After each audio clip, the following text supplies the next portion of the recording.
are here with Kevin, the Orlando gardener, and we're in Orlando at his place. And we just found out that this charming old house has a history, so I'd really like it for him to tell you about, like, as far back as your knowledge goes about this house.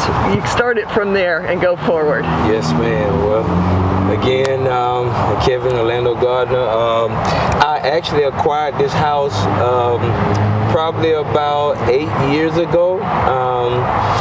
Prior to me getting the house, my wife and I, my mom owned it, but originally my grandmother purchased this property, and actually it is a combination of 3 properties in one.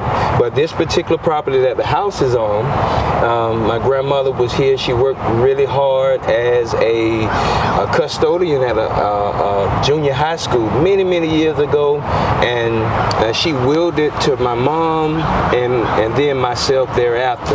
So do you have any idea how, like, when your grandmother originally moved to this house? She probably moved here in the late 60s. Late 60s. Yes, ma'am. Yes, ma'am. Mm-hmm. So then your mother had it from, like, about 20 years? Yes. And then 7 years ago, you acquired it, and yes. So that's so it's really been a long time in your family, like yes. 60 years, and it's they really this style of house, they just don't build it anymore. It's just charming. But your grandmother, when she lived here, mm-hmm. she had some stuff going on, right? Oh yeah. So what kind of stuff was she growing? Grandmother was amazing. She was amazing. She came from this little town up in Georgia, and she brought her gardening skills here. She grew sweet potatoes. She grew sugar cane. She grew different types of butter beans and string beans. She had a few citrus trees like grapefruit, tangerine, and the old style orange trees. And she did, and what was amazing, Chris, about it is that my grandmother was paralyzed on the left side. She had a stroke many years before that, but it didn't stop her from gardening. She gardened all this stuff all by herself. She would have a little bit of help, but she just, you name it, the traditional, stuff in the garden. Peanuts too. She loved to grow peanuts. So when you were a kid, were you over here? I mean, your grandmother was still alive, I presume, and were you part of the crew as far as, doing some things that she was not able to do in the garden? Yes, she would. What she would do is she had a little stool, and she would move the stool and go and then just do what she could and move the stool. Well, she would have me to move the buckets around. And, if she had a bunch of buckets full of seeds or what have you, I would have to be the one moving the buckets. And actually, a quick little story. She got me one time. She said, son, you want some ice cream? And I was like, yeah, Grandma. And she was like, you want to make some? And I'm like, yeah. And I'm thinking machine. Right. And she's thinking machine, the old kind. Yeah, the crank, yeah. She got me too. I was back there 2 hours. Like, I'd never do this again. Yes. You earned that ice cream, huh? Oh, I earned it. It was good, but I earned it. I earned it. Yes, ma'am. Yes. So, when you moved in 7 years ago, what was the shape of the place outside, like as far as what was growing around the yard?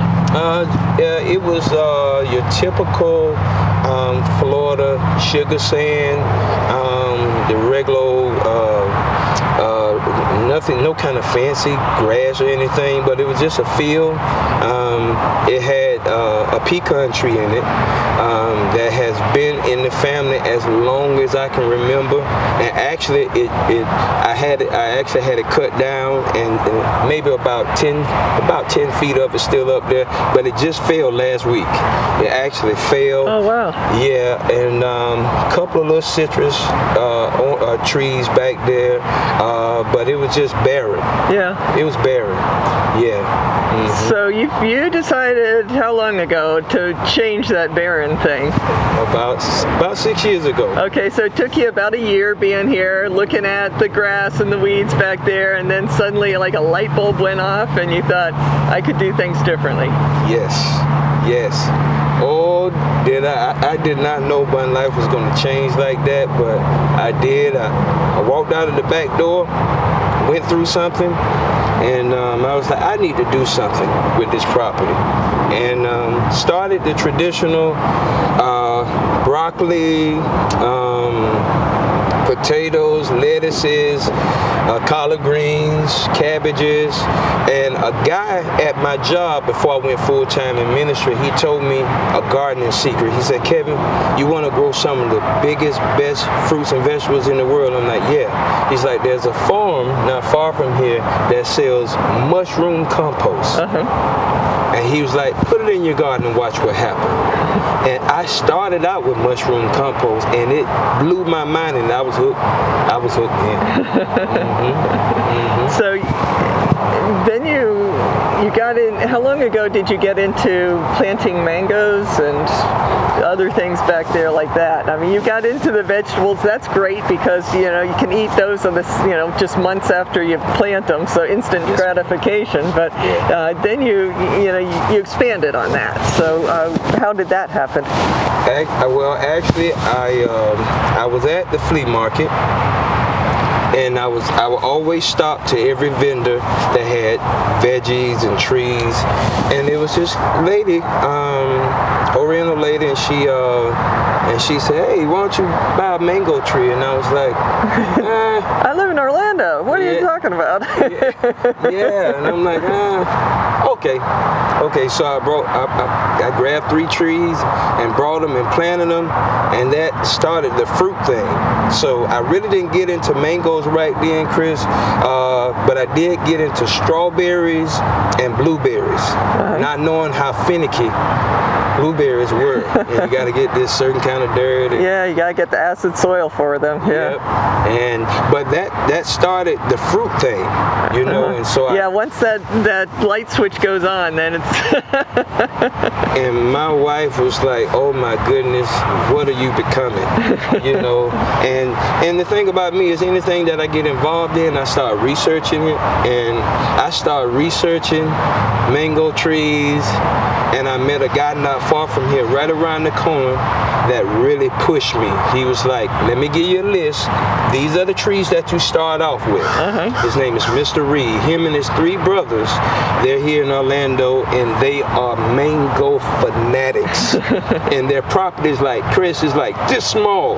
And they got like 30 trees around their house, like a jungle. But they were older guys, and he gave me a list, starting with Pickering. And he said, son, go out, get these. And then I saw your videos. That was it. You went down that road and you stayed down that road. Yes, right? And I'm glad. I'm so glad. So can we take a quick peek at your stuff in the back? Because I would love to see what you're growing right now. Absolutely. Okay, let's head on. All right. Pardon the lemongrass. Yeah, I barbecue on the weekend. Right here? Yep, right here. Barbecue. Welcome to the Orlando Garden.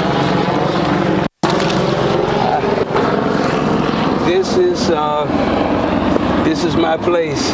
I love it back here.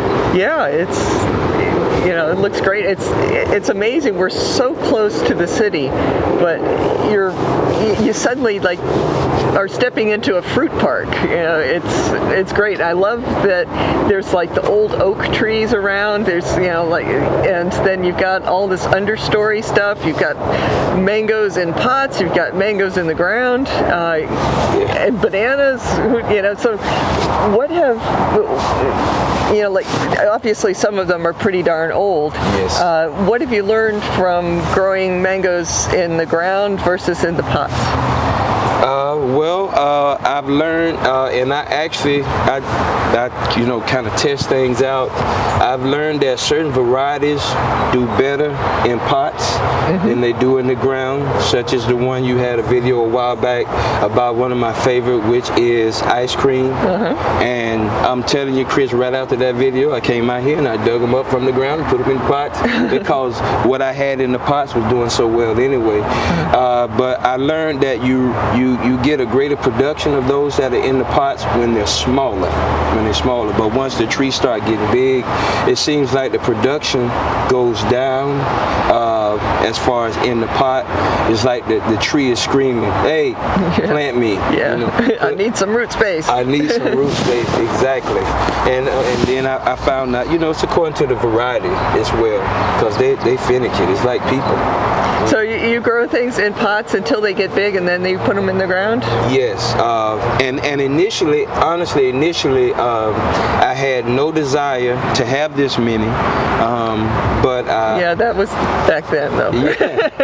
yeah, you're right about that. But I met a guy by the name of Richard Wynn, and he showed me that it can be done. You just have to give them the right nutrients. And so I learned how to do that. Yeah, and it's fun. So how many varieties of mango, or how many mango trees do you have? Ooh. Well, just a guess. I mean, if I would guess trees, wow. I don't see everything, but I'm guessing from what I see, it could be close to 100. Is that? Oh yeah, it's 100 easy, because I have 70 varieties. Oh, okay. Yeah. I have 70 varieties, and some are doubled, some tripled. It's according to, like you said, the taste buds. Yeah, but 70 varieties, probably 120 trees, give or take. I should have counted. The count's always going to change. Yeah, you're right about that. Yeah, you're right about that.